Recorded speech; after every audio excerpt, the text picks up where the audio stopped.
নমস্কার বন্ধুরা, কেমন আছেন? আশা করছি অনেক ভালো আছেন। আমি আজকে আপনাদের সামনে একটা নতুন গল্প নিয়ে চলে এলাম। গল্পের নাম পরের ট্রেনের অপেক্ষায়। চলুন আর বেশি লেট না করে আজকের গল্প আমি শুরু করলাম। আমি সঞ্জীব। চ্যানেলটা ভালো লাগলে অবশ্যই লাইক, কমেন্ট, শেয়ার এবং সাবস্ক্রাইব করে যাবেন। পুরনো আমলের এক নির্জন স্টেশনে ট্রেনের অপেক্ষায় বসেছিলেন অবিনাশবাবু।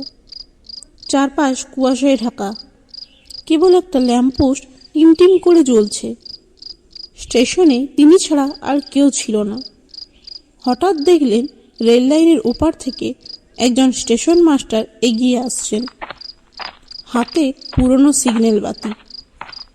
অবিনাশবাবু ঘড়ির সময় জানতে চাইলে লোকটা কোনো কথা না বলে বাতিটা তার মুখের ওপর তুলল। অবিনাশবাবু আতঙ্কে পাথর হয়ে গেলেন। লোকটার মুখ, কোনো চোখ, নাক, মুখ কিছুই নেই। মসৃণ চামড়ায় ঢাকা একটা শূন্য খুলি। সেই লোকটি ফিসফিস করে বলল, পরের ট্রেনটা যমরাজের, টিকিট কি কাটা আছে? ভয়ে অবিনাশবাবু চোখ বুজলেন। কয়েক সেকেন্ড পর চোখ খুলে দেখেন স্টেশন ফাঁকা, কেউ কোথাও নেই। কিন্তু তার হাতে ধরা ট্রেনের টিকিটটা তখন পুড়ে ছাই হয়ে গেছে, আর সেখানে কালো অক্ষরে লেখা, সময় শেষ।